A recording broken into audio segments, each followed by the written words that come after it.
Hello everyone, welcome back to our series for physical features of India. In our previous videos, we have already dealt with the Himalayas, northern plains. Now we will be studying the peninsular plateau. Now first of all, understand very well that what is a plateau. In picture you can clearly see that an elevated or a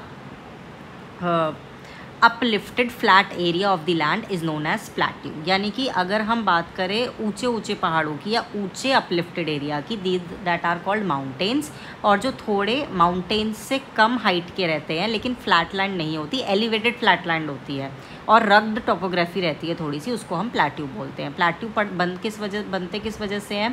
plateau बनते हैं या तो drifting की वजह से, जब tectonic plates आपस में ड्रिफ्ट होती हैं, राइट, मतलब कि आपस में डाइवर्ज होती हैं, जब एक दूसरे से दूर हो जाती हैं, तो जब लावा पोर आउट होता है थोड़े थोड़े टाइम बाद वो कलेक्ट होने लगता है थोड़ी ही हाइट में, तो क्या होता है, डाइवर्जन की वजह से प्लेट्यू बनने लगते हैं। या फिर यूँ कहिए कि जैसे ये एक लैंड है, ठीक है, प्लेट्स में डाइवर्जेंस हुआ तो ये जो बीच वाला हिस्सा है एकदम से सब्सिडाइज कर जाएगा, एकदम से नीचे बैठ जाएगा, ठीक है।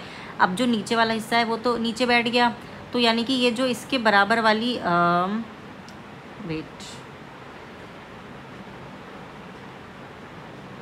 ये जो इधर वाला एरिया है, ये वाला एरिया है, ये बीच वाले हिस्से के मुकाबले अपलिफ्टेड दिखाई देगा। क्यों? क्योंकि जो सेंटर वाला पार्ट था वो तो एकदम से सब्सिडाइज कर गया, वो नीचे बैठ गया, कोलैप्स हो गया, तो इसीलिए लेफ्ट और राइट दोनों क्या दिखाई देंगे, थोड़े अपलिफ्टेड दिखाई देंगे, तो उसे ही हम प्लेट्यू रीजन बोलते हैं।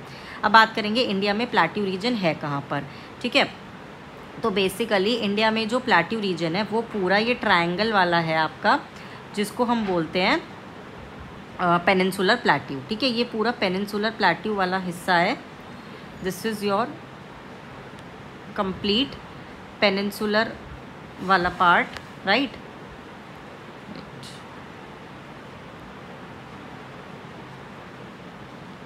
ये आपका पूरा पेनिनसुलर वाला पार्ट हो गया। अब इसको हम दो पार्ट में डिवाइड करते हैं, एक तो होता है सेंट्रल हाईलैंड्स, ये वाला एरिया, ठीक है, एक हो गया डेक्कन प्लेट्यू, ये जो नीचे ट्रायंगुलर वाला पार्ट है ये बोलते हैं आपको डेक्कन प्लेट्यू, और ये बीच वाला रहता है सेंट्रल हाईलैंड्स, ठीक है।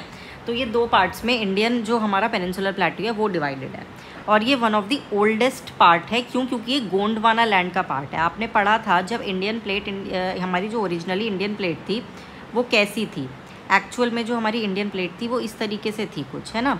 ये जो हम थार डेजर्ट वाला एरिया पढ़ते हैं, कुछ ऐसी हमारी इंडियन प्लेट की शेप थी। तो जब ये मूव कर रही थी तो ये पूरा हिस्सा क्या है, ये पूरा ओल्ड वाला पार्ट है, तो दैट मीन्स ये ओरिजिनल पार्ट है इंडियन सब कॉन्टिनेंट का, इंडिया का।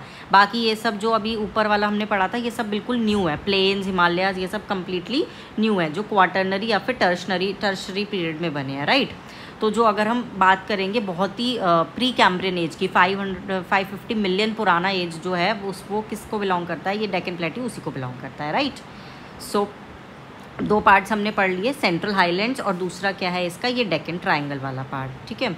अब ये छोटे छोटे प्लेट्यूज़ हैं, उसको थोड़ा पहले समझ लीजिए। देखो सेंट्रल हाईलैंड्स को अगर आप देखोगे तो ये पेनिनसुलर प्लेट्यू का ही पार्ट है। जैसे मैंने आपको बताया कि peninsular plateau are divided, basically जो हमारा पूरा पेनिनसुलर प्लेट्यू वो दो पार्ट में डिवाइड है। You can say that Deccan plateau और सेंट्रल हाईलैंड्स, ठीक है, मतलब दोनों में आप डाइवर्सिफाई कर सकते हो। एनसीईआरटी के अकॉर्डिंग आप इसको चाहे पेनिनसुलर डेक्कन कर लो और सेंट्रल हाईलैंड्स कर लो, ठीक है। तो अब जो पेनिनसुलर प्लेट्यू वाला एरिया है वो उसकी डिटेलिंग मैं आपको बाद में बताऊंगी। सबसे पहले आप समझ लो सेंट्रल हाईलैंड्स क्या है। सेंट्रल हाईलैंड्स पेनिनसुलर प्लेट्यू का एक पार्ट है जो कि नॉर्थ ऑफ दी नर्मदा लाई करता है, यानी कि इसकी बाउंड्री लाइन क्या है, नर्मदा रिवर। जो नर्मदा रिवर है वो हमारी रिफ्ट वैली में बहती है।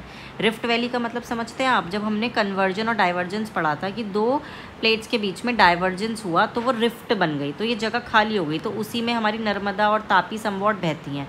तापी पूरी तरह से रिफ्ट वैली में नहीं बहती है, लेकिन नर्मदा पूरी तरह से रिफ्ट में बहती है, ठीक है। तो इसीलिए नर्मदा के सेडिमेंट्स भी कम रहते हैं, इसीलिए नर्मदा जो है एस्चुरी बनाती है, डेल्टा नहीं बनाती। जब हमने पढ़ा था हिमालयन रिवर्स क्या करती हैं, वो बहुत सारे सेडिमेंट्स कैरी करके लाती हैं, क्योंकि वो बहुत हाइट से, बहुत ऊंचाई से, ऐसे स्लोप से गिरती हैं वो, है ना। तो इसीलिए अपने साथ कंकड़ पत्थर सेडिमेंट्स लेकर आती हैं, तो फाइनली जब वो रिवर में मिलती हैं तो बहुत बड़ा डेल्टा बनता है। ये जो पूरा एरिया है ना, ये डेल्टा वाला एरिया है, सुंदरबन डेल्टा। लेकिन जो नर्मदा है उसको जगह मिली है ऑलरेडी बहने की, उसको मेहनत करने की ज़रूरत नहीं है, उसको चट्टानों को तोड़ने की ज़रूरत नहीं है, दैट इज़ वाई उसके पास इतने सेडिमेंट्स नहीं है उसको, इसीलिए वो एस्चुरी बनाती है, यहाँ पर जाके भरूच के पास वो मिल जाती है, ठीक है। तो बेसिकली जो हमारा ये वाला हिस्सा है ना, एक मिनट, मैं इसकी विड्थ थोड़ी कम कर लेती हूँ। कहाँ से होगी, एक मिनट, वेट, अरे पेन आ जाओ, वेट। सो बेसिकली ये वाला जो है ये नदर्न बाउंड्री हो गई आपकी विंध्यास सेंट्रल हाईलैंड की। नर्मदा रिवर के ऊपर वाला जो हिस्सा है वो आपका सेंट्रल हाईलैंड है। अब उसके जो वेस्टर्न मार्जिन्स है, देखो अभी मैं जो आपको बाउंड्रीज बना रही हूँ ध्यान से समझिएगा, ये पूरे पेनिनसुलर प्लेट्यू की मैं बाउंड्री बता रही हूँ। पूरे पेनिनसुलर प्लेट्यू का मतलब क्या है, इसमें सेंट्रल हाईलैंड भी कवर है प्लस इसमें डक्कन प्लेट्यू भी कवर है, ठीक है। तो जो सबसे वेस्टर्न मोस्ट बाउंड्री होगी वो है आपकी थार डेजर्ट की अरावली रेंजेस। अरावली रेंजेस जो हैं वो सेपरेट करती हैं डेजर्ट एरिया को और पेनिनसुलर प्लेट्यू को, ठीक है, which is the western most margins. फिर अगर हम ईस्टर्न मोस्ट में जाएंगे तो वो आ जाएगी आपकी गारो खासी जयंतिया। देखो अब आप कंफ्यूज नहीं होगे, गारो खासी जयंतिया कहने को नॉर्थ ईस्ट में है, मेघालय में है, लेकिन it is a part of your peninsular plateau. कुछ टाइम पहले जब इंडियन प्लेट की टक्कर हुई थी हिमालयन प्लेट यूरेशियन प्लेट से, म्यांमार वाली इधर वाले हिस्से से, जब ये हिस्सा ऐसे टकराया था जिसकी वजह से वो सिंटेक्सियल बैंड आया था, तो समवॉट यहाँ पर इस एरिया में गैप क्रिएट हो गया था। जब टक्कर लगी तो ये समवॉट सबमर्ज हो गया था, तो उसको इसी को हम बोलते हैं मोल्डा गैप। क्या बोलते हैं इसको, हम बोलते हैं मोल्डा गैप। तो जिसमें आज के टाइम पे गंगा और ब्रह्मपुत्र बहती हैं, ठीक है। इस वजह से ये जो गैरो खासी वाला हिस्सा है ना, ये अपने भाई छोटा नागपुर प्लेट्यू, राजमहल हिल, इधर से बिहार में राजमहल हिल से झारखंड वाले एरिया में, उनसे ये अलग हो गया, ठीक है। लेकिन ये है एक्सटेंशन ऑफ पेनिनसुलर प्लेट्यू, ये चीज़ आप याद रखिएगा, ठीक है। तो यानी कि ईस्टर्न मोस्ट मार्जिन क्या रहेगी इसकी, गारो खासी जयंती और राजमहल हिल्स इधर से, ठीक है। वेस्ट में हम देखेंगे वेस्टर्न घाट्स, ईस्ट में ईस्टर्न घाट्स, राइट। और छोटा नागपुर प्लेट्यू हम बचपन से पढ़ते आ रहे हैं, first question of our life की स्टोर हाउस ऑफ मिनरल्स होता है, ठीक है। कुछ फैक्ट्स होते हैं ना जो हम बचपन में ही पढ़ लेते हैं, हमें याद रहते हैं ज़िंदगी भर, तो ये वही वाला क्वेश्चन है, ठीक है। तब आपने बाउंड्रीज पढ़ ली, सेंट्रल हाईलैंड्स पढ़ लिए। सेंट्रल हाईलैंड्स में क्या है, वो वाला एरिया जो नर्मदा के ऊपर वाला है, यानी कि बेसिकली ये किन किन स्टेट्स को कवर करेगा, ये स्टेट्स को कवर करेगा MP, UP, बिहार, राइट। वो मैं अब आपको दिखा देती हूँ। देखो बुंदेलखंड प्लेट्यू, ये जो आपका झांसी ललितपुर ये वाला जो एरिया रहता है, ठीक है। मालवा प्लेट्यू, ये सब क्या है, बुंदेलखंड बघेलखंड, ये सब बेसिकली नर्मदा के ऊपर वाले हैं, ठीक है।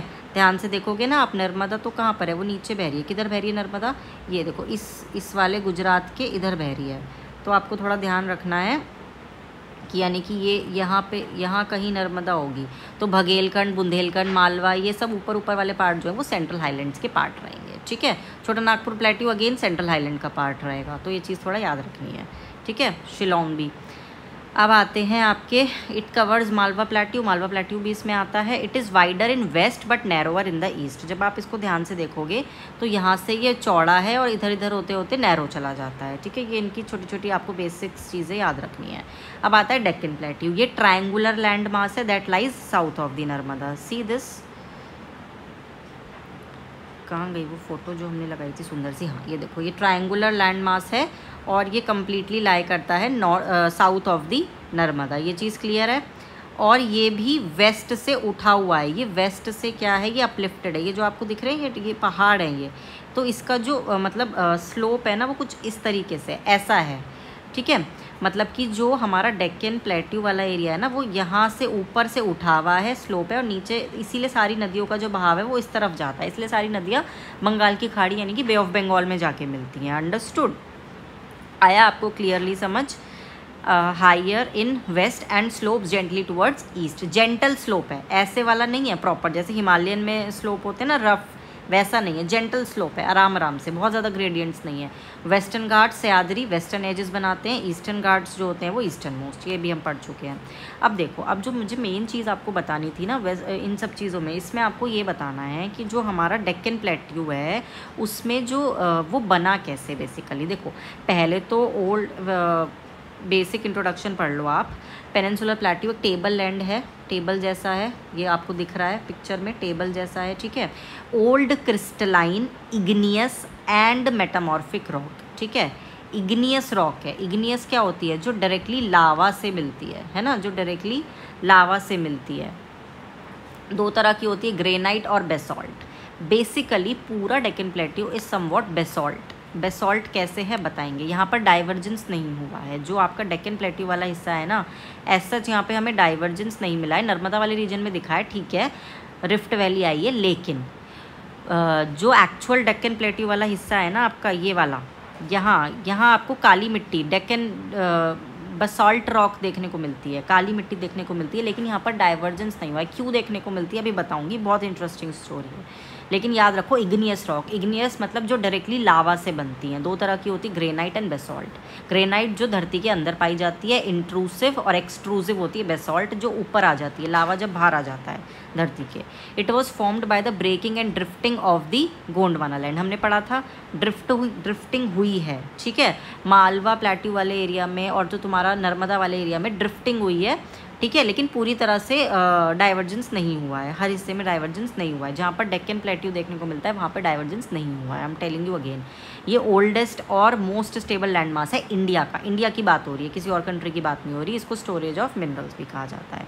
अब देखो, बहुत इंटरेस्टिंग स्टोरी है। हमने पढ़ा था जब इंडियन प्लेट जो थी वो मूव कर रही थी, तो हुआ क्या, जब इंडियन प्लेट मूव कर रही थी तो हमारे धरती पे कुछ ऐसे जगह होते हैं जिनको हम हॉटस्पॉट बोलते हैं, जहाँ पर मेंटल प्लूम होता है। मेंटल प्लूम क्या होता है, पूरी अर्थ में ऐसी कई जगह हैं जहाँ पे हर समय बिना किसी रीज़न के, बिना मतलब ना तो वहाँ पर कोई कन्वर्जेंस हो रहा है, ना ही वहाँ कोई डाइवर्जेंस हो रहा है, लेकिन बस अपने आप ही कोर से डायरेक्टली लावा निकल कर बाहर आ रहा है, बस लावा सप्लाई हुए जा रहा है। ये चीज़ आपको दिख रही है, देखो, कोर से डायरेक्टली लावा सप्लाई हो रहा है। ऐसे बहुत सारी जगह हैं जिनको हम हॉटस्पॉट बोलते हैं। एक बार ढंग से पढ़ लीजिए, mantle plume is a localized column like upwelling of hot magma, कि हॉट मैग्मा अपवेल होता रहता है, अपने आप निकलता रहता है from deep within the earth mantle, या तो मेंटल से या फिर कहीं कहीं पे कोर से, डायरेक्टली फ्रॉम द कोर, ठीक है। वैसे तो मेंटल ही बोलेंगे, इसीलिए इसको मेंटल प्लूम भी बोलते हैं, ठीक है ना। तो मेंटल से डायरेक्टली, क्योंकि जहाँ एस्थीनोस्फीयर है, आप समझ रहे हो, एस्थीनोस्फीयर ही तो होता है, asthenosphere is your part of your mantle, वहीं से प्लेट मेल्ट होती है और वहीं से वो बाहर आती है, ठीक है, कंफ्यूज नहीं होना। मेंटल प्लूम इसीलिए मेंटल बोला गया है इन्होंने। तो वो मेंटल से डायरेक्टली जहाँ पे लावा सप्लाई होता रहता है, कॉन्स्टेंट सप्लाई होता रहता है, उसे ही हम बोलते हैं मेंटल प्लूम। वो ऐसी जगह बनाता है, उसको बोलते हैं फॉर्मेशन ऑफ हॉटस्पॉट, मतलब हॉटस्पॉट बनाते हैं। और ऐसी कई जगह हैं अर्थ पे, जैसे कि हवाईयन आइलैंड, उनमें से एक आइलैंड है मडागास्कर के पास, रीयूनियन आइलैंड। कौन सी जगह है, रीयूनियन आइलैंड। जब अर्थ इंडियन प्लेट ऐसे मूव कर रही थी, तो एक जगह है रीयूनियन आइलैंड की, आई थिंक मैंने स्लाइड में मैं डालना भूल गई हूँ, सॉरी, आप प्लीज़ सर्च कर लीजिएगा। यहीं कहीं वो आइलैंड पड़ते हैं, ठीक है, यहीं कहीं अफ्रीका के आसपास वो आइलैंड पड़ते हैं, रीयूनियन हॉटस्पॉट्स। तो इंडियन प्लेट जो थी ना, वो उस पर से गुजर गई, इंडियन प्लेट जो थी वो उस पर से गुजर गई। अब जब इंडियन प्लेट उस हॉटस्पॉट से गुजरी, तो वो ये जो डेक्कन एरिया वाला, जो डेक्कन प्लेट्यू वाला एरिया, डेक्कन ट्रैप्स जिसको बोलते हैं, ये उस रीयूनियन हॉटस्पॉट के ऊपर से गुजर गई और वहाँ पर वो लावा आ गया। इसीलिए वो जो हमें डेक्कन प्लेट्यू की जो काली मिट्टी देखने को मिलती है, इसको हम ब्लैक सॉइल बोलते हैं, जो रेगुर सॉइल भी कहलाती है, जो एक्चुअल में सेल्फ प्लगिंग सॉइल होती है, जिसको हम कॉटन उगाते हैं, जिसपे पूरे मालवा की जो मिट्टी है वो वहाँ पर बन गई। This is how Malwa plateau, Deccan plateau made. Understood? I hope ये चीज़ आपको समझ आई हो, इसको अच्छे से पढ़ लो। So this was all about your Malwa peninsular plateau. इसमें और एज सच कुछ बहुत ज़्यादा लर्न करने के लिए है नहीं, आपने सारी बाउंड्रीज पढ़ ली, सारे एक्सटेंशंस पढ़ लिए, अच्छे से इसका रट्टा लगाइए। This is all about your Malwa peninsular plateau. Thank you so much.